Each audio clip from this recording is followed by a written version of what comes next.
How you doing, everybody? Jonathan here, and in this video I'm going to follow up on my video from last week, which was part one of my first experience training in a park. I'll delve a little bit into the transition period as to how I got my own my own building with a subleasing situation, and then maybe that will inspire you guys to see success. But just to let you guys know, I'm already blown away at the fact that you guys take interest in my trials and tribulations. This is a topic that I never thought that you guys would see a lot of interest in. So just the fact that I may be helping you with this information makes me happy. As you guys may have noticed, those of you that follow social media, I'm trying to be a little bit more involved with Instagram. I have my BFF Bootcamp page, and I have my Jay Hurtless, my profile page. So if you're on Instagram, follow me at jhurtless_, or I'm a BFF Bootcamp. I do my best to post, inspirational videos of just what it's like, because I still train, I still go through the daily grind.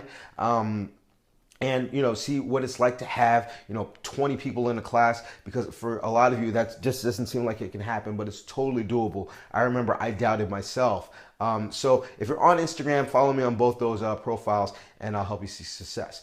So let's finish what I started with my first experience in a park. But before I do, if you've not yet, make sure to click on that link up there and subscribe to my newsletter, as I send out short articles every Monday on how to see success in the fitness industry. If you just happen to stumble upon this video, make sure to click on the YouTube icon below, as I make videos every Wednesday based on questions that I get the most. And as always, if you've already subscribed to both my newsletter into the YouTube channel, thank you very much for your support. And if you find the information in this video helpful, please click on the like button below the video player, because every like that I get helps this channel. Now, this is my second attempt to make this video. The first time around, it went above 16 minutes. I always try to keep my videos at around 10 minutes. So if I go beyond that, I'll stop it, and then we can make a part 3 or eventually part 4 if necessary.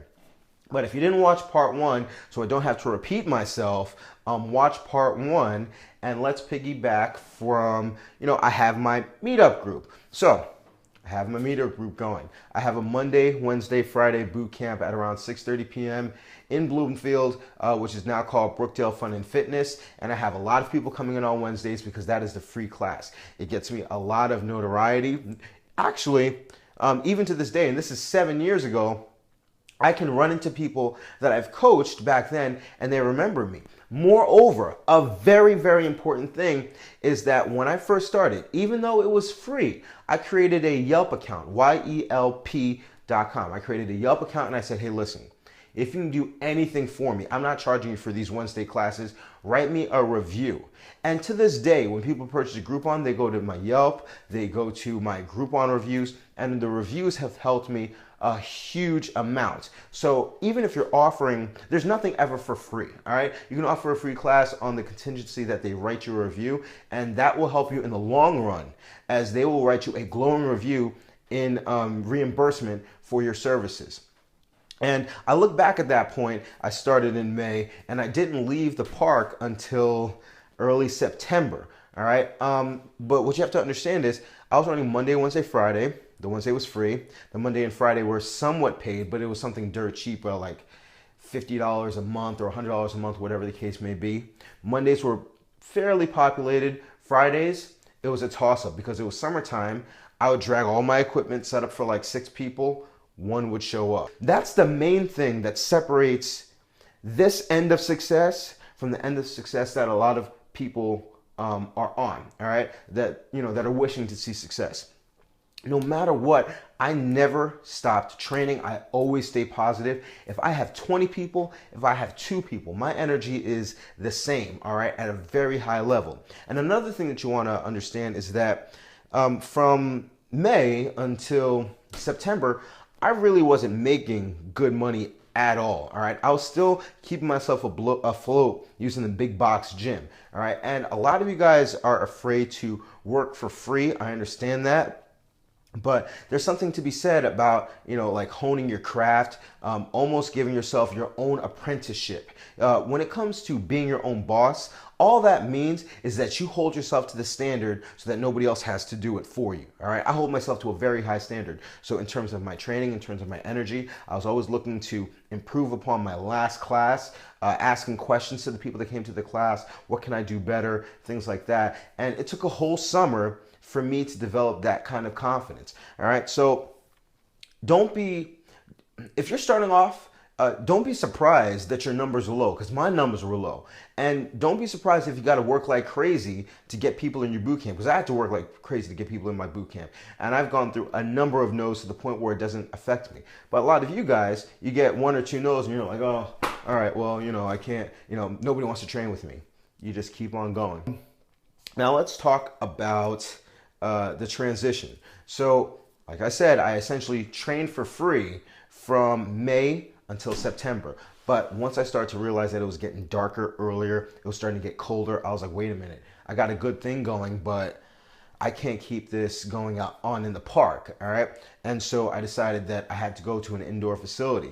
And I decided that I was either gonna do gymnastics or a cheer facility. And it just so happened that the next town over, Nutley, had an indoor facility.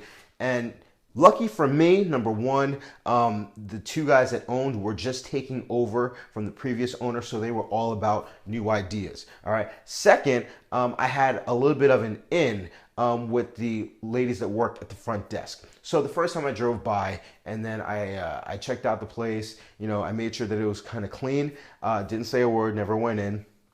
And then I finally worked up the courage to give them a call and said, my name is Jonathan, and I'm looking to do a boot camp. And the in with one of the front desk ladies was that I had trained a friend of a friend or something like that. So she was all about telling the owners about me.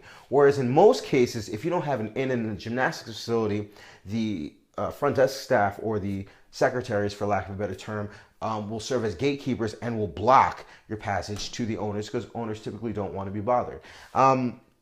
So whatever the case may be, she said, I'll talk to the owners. And then the owner gave me a call back. He said, okay, Jonathan, I'll meet with you. I met with one of the owners, Bill. We spoke. I told him about my experience as a trainer. I told him about what I wanted to do. I outlined everything. And then he said, all right, I like you. And I thought everything was fine. He said, well, now I have to speak to my co-owner, Jeff, my partner.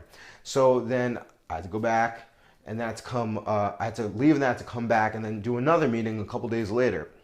Re-explain the whole idea. I had made, a video about, starting a new boot camp to get them kind of jazzed up about the idea.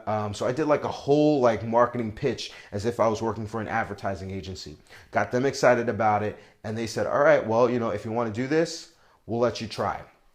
And that's not much. That really doesn't get me any clients. Side note, everybody that was at my outdoor boot camp, out of all of them, none of them came to my indoor boot camp, save for 2. All right. One of them came to my first class, and then the next one, Hin, actually came in a couple months later, and he turned out to be a great client for me.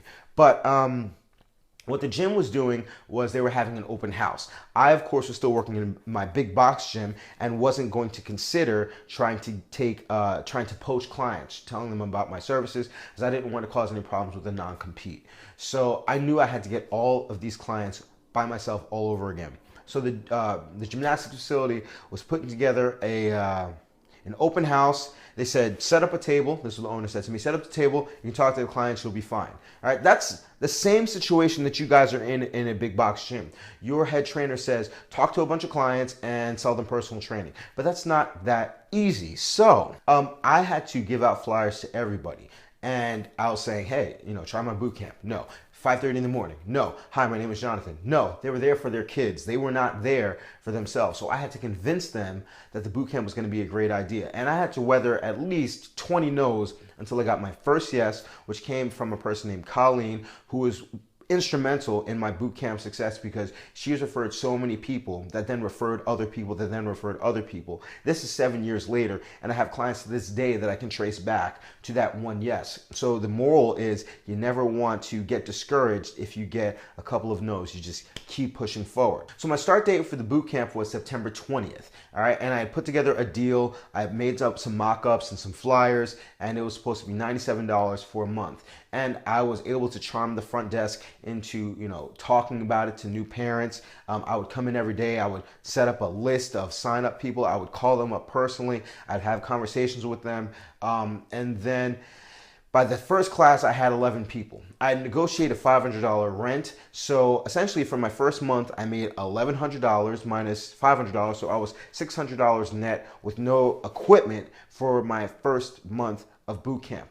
And you have to understand that since the boot camp at the beginning was Monday, Wednesday, Friday, I had to condense a lot of my personal training clients to Tuesday, Thursday. And since I started September 20th, by October 1st, I made up my mind that I really have to make this work. It's going to sink or swim. So I told my head trainer that I was going to quit a little bit after the 1st of October. Within a couple of days, I thought I had 2 weeks to earn one more check. He said, don't worry, I already gave all of your clients away to avoid any kind of conflict. So my clients are gone, all right? All I have is the boot camp, and then I just had to be resourceful. I had one client who happened to be a firefighter. I trained in his firehouse while I was trying to make the boot camp work. I had another client who turned out to own a salon, so I was training in her salon a couple days a week. I had like a mini boot camp where I went to them. I had another in at Hoffman LaRoche, which is a pharmaceutical company a couple blocks away. So I had to go there a couple times a week in the cold with my equipment, set up classes until the boot camp came afloat. All right, so you have to understand that it's never going to be easy. You're going to have to weather a lot of no's. You're going to have to be very resourceful. You're going to have to be very charming. You're going to have to put together a good plan. You're going to have an in. All right, I faced the same challenges you guys faced. It's just that I weathered them all, and I continue to weather them. I had many challenges even after I started to accumulate clients with my boot camp. But I'm right now at the 12-minute mark by my clock, all right? So what I'm gonna do is I've gone through the whole park experience in the transition and how hard it was. I'm gonna open up the comment section because you guys have to understand that I have a queue of topics that I wanna go over with my YouTube channel, but that queue is thwarted if I see comments in the comment section that come consistently. So if you guys want me to continue this story and talk about, my first couple months of ownership, some of the biggest mistakes that I've made, I'm more than happy to do that. I just don't want to draw out this video. And you guys know that your comments are what fuel this channel. So if I see questions that come up consistently, I'll continue the story. Otherwise, I'll go into the queue and then maybe come back to this when necessary. But I hope you found this video helpful. As always, if you're looking to see success in the big box gym, learn how to be the best trainer in your gym so you can save money so that you can eventually go out on your own. If you want to learn how to coach nutrition, if you want to learn how to keep your certifications current by getting CEUs for your ACE, NASM, NSCA, ISSA, or AFA certs, I definitely recommend that you check out my Dumbbells to Dollars course, as it is my planning and my programming which has helped me to see success in my boot camp. It teaches you how to transition from one-on-one training to small group training within your gym so that when you're ready, you can eventually transition over into large group training, and it will show you how to market yourself. It'll show you how to go over nutrition, how to train, and how to see success. So if you've never checked out my Dumbbells to Dollars course, make sure to click on that image right there. But I'm gonna let you guys go now. I don't want my videos to go too long. Keep the conversation going on the comment section. It's one of the main things that fuels my channels. I'm glad that I'm able to help you. And as always, I'll be back next week. As long as you remember to eat healthy, hydrate, drive safe. Stress levels low, get rest. Don't slap anybody. Love your clients, say they love you back. I'll see y'all tomorrow or the next day. And you have a good one.